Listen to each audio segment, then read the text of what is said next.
The second episode of A Handmaid's Tale is very much a commentary on something that exists in our culture, something that you probably even take part of, because it seems kind of harmless until you really drill down into that behavior and ask yourself, why do I think this is okay to do? We will dive into it, but first, I need to remind you that if you reserve a hardcover copy of my family vlogging psych thriller, You Watch in Silence, you are going to get a signed book plate and a postcard from the fictional Salmon Island where the book takes place. All you gotta do is be in the US or Canada, go to my you know what and fill out the form after you've got a hardcover copy. It can be from any retailer, but BNN helps me the most. It is for only the first 1,000 people who fill out that form, so don't hesitate, get it today. And if only 2% of my viewers every month went and reserved a hardcover copy, you guys would put me straight on the New York Times bestseller list. I cannot tell you how much your early support can change the trajectory of my entire career. And you're not going to be disappointed because AJ Finn has already read it, author of The Woman in the Window, and this is what he had to say about it. If you like unreliable narrators, cozy Washington Islands, endings that make you gasp out loud, this is for you. First things first, I want to shortly summarize this episode for those of you who don't remember it. We start with Emily and June walking back from the market and observing that this old church is getting torn down, and they witness a man get taken by the eyes. June gets to ask Emily about the resistance, and Emily strongly encourages her to join, saying that Commander Waterford is really important and they could get a lot of information from her, to which June says she's just not that kind of person. When June gets home, she has this brief moment with Nick where her skirt kind of falls above her knee and it's like this tense, almost flirty interaction. And this is when Nick warns June to stay away from Emily and says that she is a dangerous person. But he doesn't explain beyond that, and he says that Commander Waterford wants to see her in his office at 9. Which is a weird vibe because 1, June is not supposed to see the commander alone ever, but 2, nobody is supposed to go in his office. No woman is supposed to go in his office. Not even Serena can go in his office. So June is terrified, wondering what she did wrong, what this meeting could mean, if she's going to be punished or reassigned. And she stays terrified basically all day, which is stressful because the day is kind of stressful anyway, because the birthmobile comes to pick her up, which is just this vehicle that takes a bunch of handmaids in a city to wherever a woman is giving birth. It's like this communal activity with them. And this sparks a bunch of flashbacks of the birth of Hannah. And these flashbacks really explain how desperate the world was at the time, desperate for healthy babies. There are people outside of the hospital praying for healthy babies when June is driven in. And on the weekend that Hannah is born, she is the only healthy baby born. 3 babies passed away, 2 are in intensive care. The world is so desperate for babies, in fact, that at one point, a woman actually steals Hannah. She unfortunately gave birth to one of the babies that passed away, and she swears that the baby didn't pass away, that her baby is Hannah. June is able to get Hannah back with the help of Luke safely, but it just goes to show how dire the situation is with the fertility crisis. June learns that the woman giving birth is actually Janine, and when she walks into the house where Janine is posted, she finds that her mistress is actually in the living room surrounded by a bunch of other wives, like breathing really heavy and pretending that she's the one giving birth. And June kind of laughs at it a little bit because it's such a ridiculous scene. But she goes upstairs, she comforts Janine briefly before she brings down a bunch of dishes, and that's when Serena sees her in the kitchen and says, "Come with me." She brings her into this dining hall with a couple of other wives, and on the table is a beautiful spread of food, and Serena wants to know what is going on upstairs. And one of the women, in a sickly sweet voice, asks June, is it breech, dear? Did you hear that word? And June says no, explains that it's going along as normal, and then that same wife offers her a cookie. And another wife says, you shouldn't do that. You shouldn't spoil them, and they shouldn't eat sugar, they being the handmaids.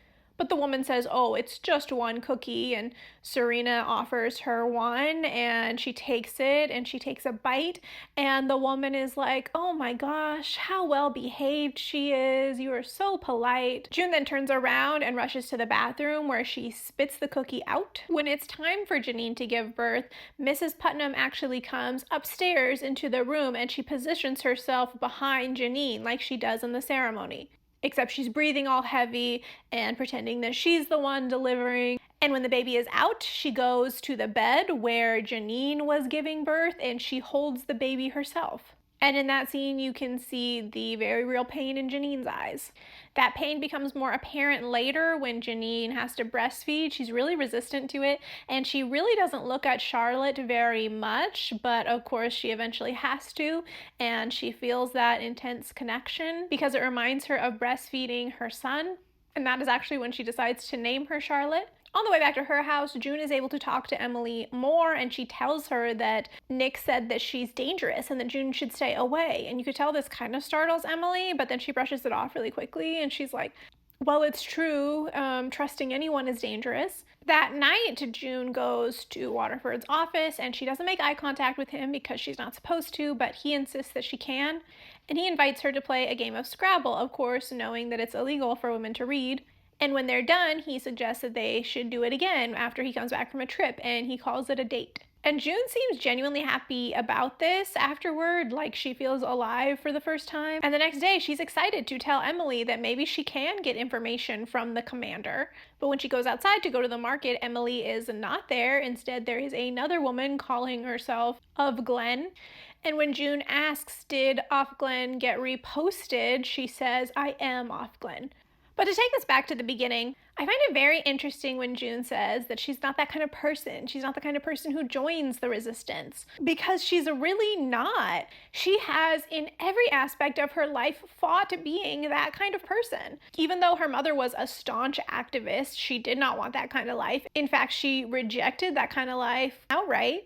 She often saw her mother as overboard and extremist, and she just wanted to get married and raise her daughter. And she did this to the extreme, to the point that even when there were very clear signs that Gilead was coming, she ignored them, despite the fact that she should have known better because her mother definitely taught her about these signs. So it's a little full circle that, yeah, she's not the kind of person that fights back. And the fact that she's not that kind of person is why she's in that situation, her and a lot of women. But it's also important to remember that June, this woman who saw herself as not the kind of person who fights back, became the biggest symbol of the resistance. She was one of the most vital people in taking down Gilead. She went from thinking, I'm not the person who could ever fight back, to being one of the reasons that Gilead went down, or at least partially went down. And I just think it's important to remember that in a normal world, nobody is this kind of person. Nobody is. You're not the kind of person who fights back if you've grown up in a world where you never had to fight, and one where maybe you avoided politics pretty heavily. The only people who are the kind of people who see themselves as fighting back are the activists, the people like June's mom. But when a fascist regime takes over, those are the people that you lose first. They are the kind of people that a fascist regime focuses on taking down. And so by the time you get places like Gilead, by the time society collapses, you've lost all of the kind of people who fight back. All you're left with are the kind of people who don't. And those are the people who are going to have to decide what kind of person they want to be. And anyone can be that person if they decide to be. Let's also talk about Nick and his very early signs that no, as a matter of fact, he was not part of the resistance, and that he was ultimately a selfish guy. Because we can clearly see he's got an interest in June. Intimate tension is there. He's clearly attracted to her. So there's already a connection. There's already a reason why he would want to look out for June, but he is only looking out for June. The fact that he warned her that being friends with Emily was dangerous means he knows what was about to happen to Emily. And through June, he could have at least warned her, could have said, hey, you know, they're on to your friend. Or, hey, she's going to be taken tomorrow night. Any number of things that would have helped Emily figure out what her next move was. And let's not forget, what happened to her happened solely because she was a lesbian woman seeing another lesbian woman, and Nick would have known that too, and he still just stood by and allowed that to happen without so much as a warning. He only warned the woman that he was attracted to stay away from her so that she wouldn't be implicated. And I've said this before, but Nick as a whole treats women very badly. He was not a good guy to his first two wives, who he clearly wasn't as attracted to as he was to June. But I definitely think the earliest sign of that is the way that he doesn't seem impacted by what is about to happen to Emily. It feels like just total disregard for what she's about to endure. And I also just want to bring attention to what kind of person you'd have to be able to watch that happen again and again and again, because there were so many people like Emily who got taken by eyes. Part of Nick's job was to spy on people to do that exact thing. So he was bearing witness to these kind of atrocities every single day and doing largely nothing. And I just don't think that's the kind of thing that most empathetic people could deal with without doing anything. And yes, I know the argument that, oh, Nick was actually part of the resistance, and people bring up the book, and I understand that the book went a very different direction than the show. That's why I never mention the books in my videos, by the way. I treat them as completely different source material. But I do think in the show world, this proves that Nick was actually not part of the resistance, because we know that Emily was part of Mayday. And so if Nick was also part of Mayday, he would have known her and the role she played, and he obviously would have done whatever he could to protect the other members of Mayday, and he didn't. I would have hoped that if him and Emily were on the same team, he would have tried to get a warning to her. And he very much didn't. And please don't say like, oh, it was too dangerous, he didn't know if he could trust June, blah, blah, blah, blah. Look at the kind of things that Emily was doing. Look at the kind of information she was trying to get for June. When she found out that June's commander wanted to see her, she immediately started asking around.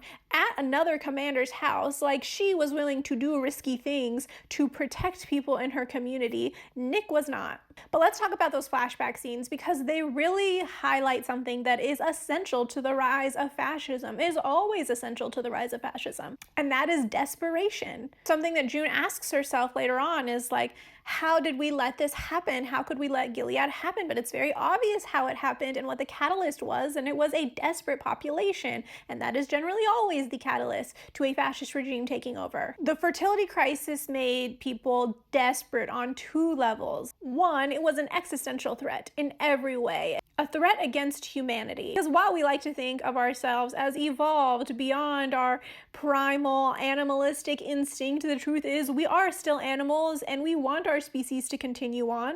And so when it feels like the entire species is threatened, yeah, that's going to make people very desperate. But then two, it caused a lot of desperation on an individual level, because it is an extremely painful experience to want to have children and not be able to have one. Again, that is one of our most base biological drives. And I'm not saying that everyone wants to have kids. There are plenty of people who are child-free and very happy being child-free. But as a species, there's definitely more people who want to have children, want to proliferate, than don't. And when you want to have kids, it's generally not something that you want casually. It's generally not this idea of like, I could take them or I could leave them. It's like, I need to be a parent at some point in my life. My life isn't going to feel complete if I can't be a parent. For a lot of people, it feels like a calling. It feels like their sense of purpose. And so to have that sense of purpose taken away was just very, very difficult. And to have the majority of your population have their sense of purpose taken away, that is a tragedy on a mass scale. Now, this specific crisis is obviously unique to A Handmaid's Tale, but a crisis in general is not unique to fascism. I use Nazi Germany as an example a lot, but it's just the example that most people recognize. But pre-Nazi Germany, you had a very desperate German population, a population that was severely struggling economically. War reparations, hyperinflation, the Great Depression all contributed to the average German person living in poverty. People were very disillusioned. And so when someone came in and said, hey, not only can I fix your problems, but I know who's to blame. It's Jewish people. They're the ones making you poor. Well, people bought into it. And economic desperation is one of the most common things that lead to that kind of genocidal violence. We saw it in Rwanda too, when the Belgian government came in and started favoring the minority Tutsis, and they actually created policies that favored Tutsis over Hutus. They ended up wealthier, in more leadership positions. The Hutus fell farther and farther behind. Both groups had to start carrying around identity cards. This resulted in a deeply disenfranchised Hutu population. And once again, there was somebody to point to. It's the Tutsis' fault. We hate the Tutsis. When, of course, in reality, it was the Belgian government's fault. It was their colonialism that created this horrific social divide. And when I think of what's happening in the USA right now, I see growing desperation and I see a need to blame someone. And we very much have created the boogeyman of the immigrant. It's immigrants that are coming in and stealing your jobs. Immigrants who are coming in and taking all the housing so that your rent and your mortgage is very expensive. So yeah, we gotta wear black masks and we gotta rip them off the street without warrants. We gotta send them to detention centers without notifying their families. And that's just what needs to happen if you want America to be thriving again. And this is completely bypassing the true boogeyman of the situation, the very, very, very, very rich. The top 1% of earners who control most of the wealth in this country, who do most of the lobbying, who decide what your minimum wage is going to be, who buy up a bunch of investment properties and then put them back on the market as rentals at a higher cost. It is so very clear to me who is really responsible for the average American's struggle financially. And it's not immigrants who are taking largely lower paying jobs that Americans are not fighting for. And in fact, all evidence points to our economy entirely collapsing without immigrants. And that's a complicated discussion for another day. I digress. But my point is, the fertility crisis in A Handmaid's Tale very much opened the same window that we have seen in fascist regimes throughout time. It allowed the sons of Jacob to come in and say, hey, I can fix this problem. I can fix this fertility problem, and I know who's to blame. It's the women, it's the feminists, it's the queer people. This is God being angry at us that we have deviated from what he wants. And everyone who is a deviation from traditional gender stereotypes, they are the enemy. They are the ones that God is wanting to punish. He's mad people are having premarital intimacy. He's mad that women have reproductive rights. God is mad that women are in the workplace, and he wants us to correct those wrongs. And once we correct those wrongs, we will see the fertility in this country improve. And it's such a ridiculous claim, but it's just not hard to believe that people would buy into this when we look at what people are buying into now in America, when we look at what people have bought into historically. Time and time again, the ruling class, who are actually responsible for the pain and suffering of the general population, is able to skirt responsibility. And in the case of Gilead, it is once again that ruling class that created the fertility crisis, because it was largely caused by environmental problems, environmental pollution. And it didn't just impact women, it impacted men as well. So if anyone's to blame, it is the rich people who are lobbying for deregulation so they can make maximum profit on minimum dime at the cost of our quality of life. So they picked another narrative, and it worked. Not everyone in the US bought into it, but not everyone has to. But remember when I said at the start of this video that there is criticism on our current culture in this episode, and it's something that you might participate in? I am referring to the extreme infantilization of the handmaids that we see when everyone is trying to help Janine give birth. And by infantilization, I mean that June in this scene is largely treated like a little girl. When she's asked, oh, is it breech? Did you hear that word, dear? As if June does not know what breech means. All of those wives know that the handmaids had to give birth before they became handmaids. That's why they're handmaids, because they had healthy births. June gave birth to her own child. Of course she knows what the term breech means.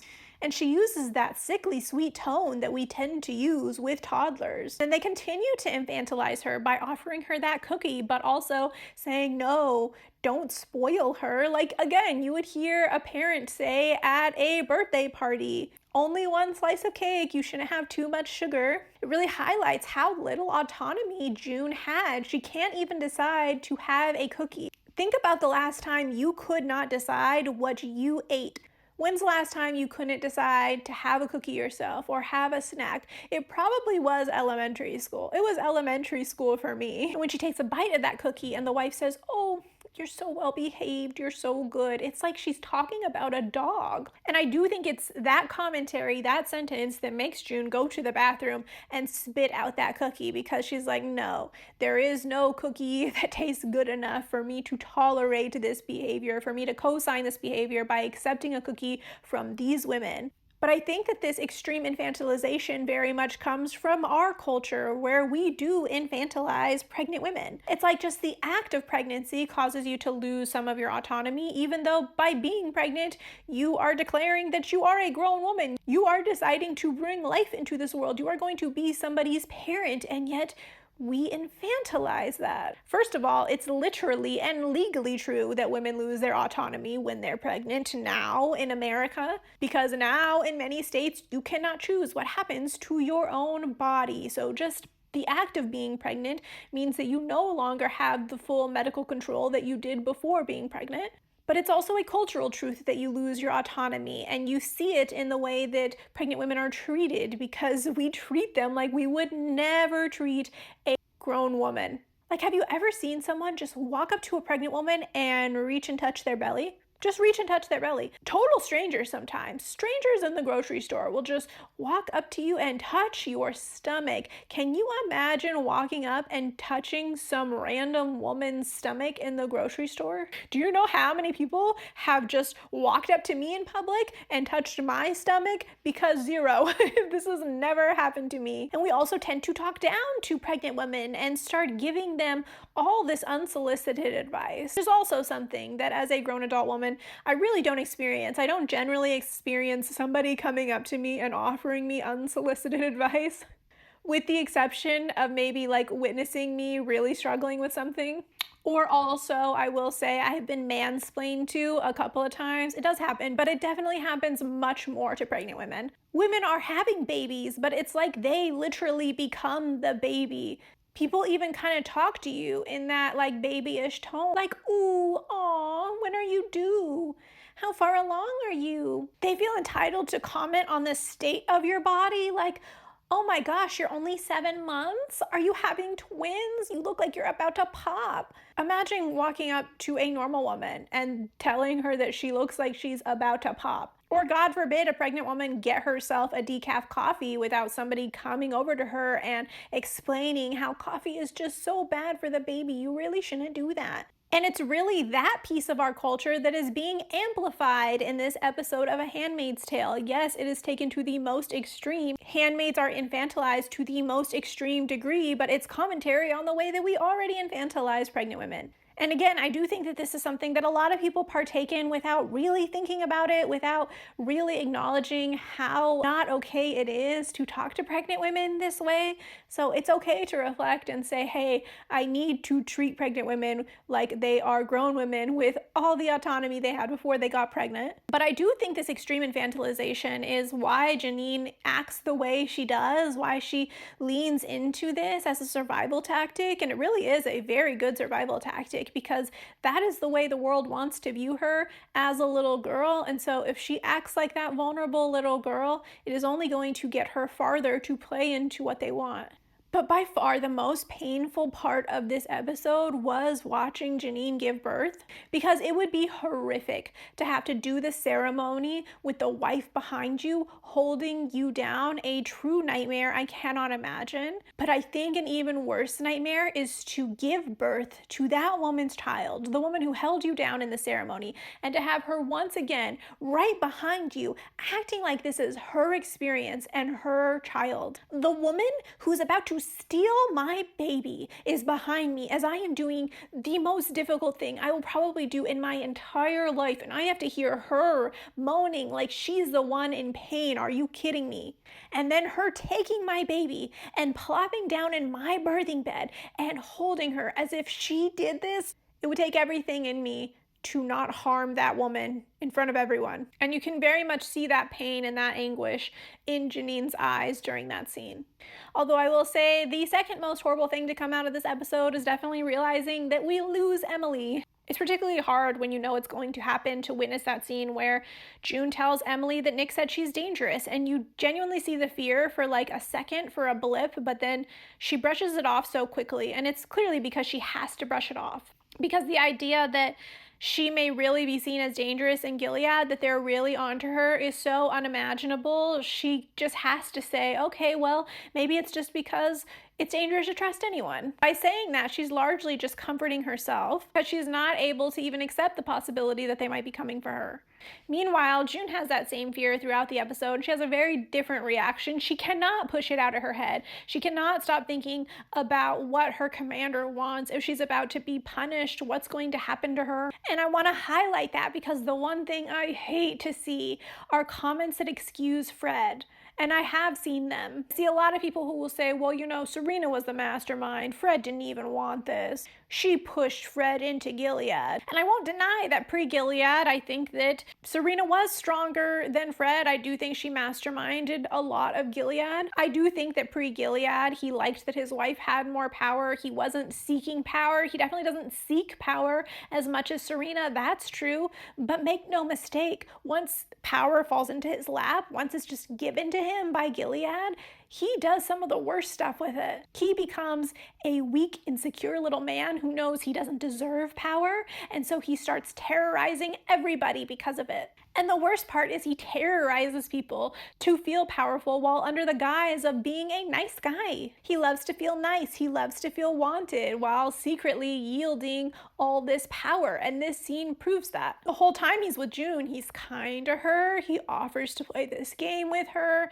He doesn't make a move on her. He doesn't act like a creep yet. Seems like he wants to be seen as a good guy she can trust. But in reality, this good guy is the same guy who decided to have Nick tell June that he wanted to see her in the morning. Why did he do that? Why would he do that? He knows how much June is going to be stressed. He could have told Nick to tell her at any time. He could have told Nick to tell her 30 minutes before he wanted to see her, so she wasn't agonizing about it all day. But the agonizing was the point, because he knows that she is going to walk into a room that is a severe power imbalance to her. She's going to be scared, and he is going to be in control. And even offering Scrabble is an example of this, because that is an illegal game, and she doesn't know what to make of Fred yet. So the very first thing he suggests is, let's play this game, and she doesn't know what she should do, how she should react. Should she say yes? Will she be punished for saying yes? He plays these very subtle power games because it makes him feel strong at the cost of other people's mental safety. Fred is not a strong man, and I don't even think he's one that would have sought power, but that does not mean that he does not lean into that power when it's given to him.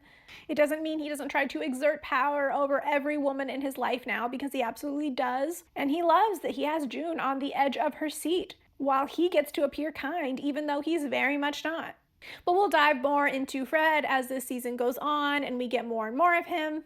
If you want me to continue to do these episode breakdowns, make sure you subscribe and let me know. And do not forget, you will help me so much by reserving an early copy of You Watched in Silence. You'll get a signed bookplate and a postcard from the fictional Salmon Island.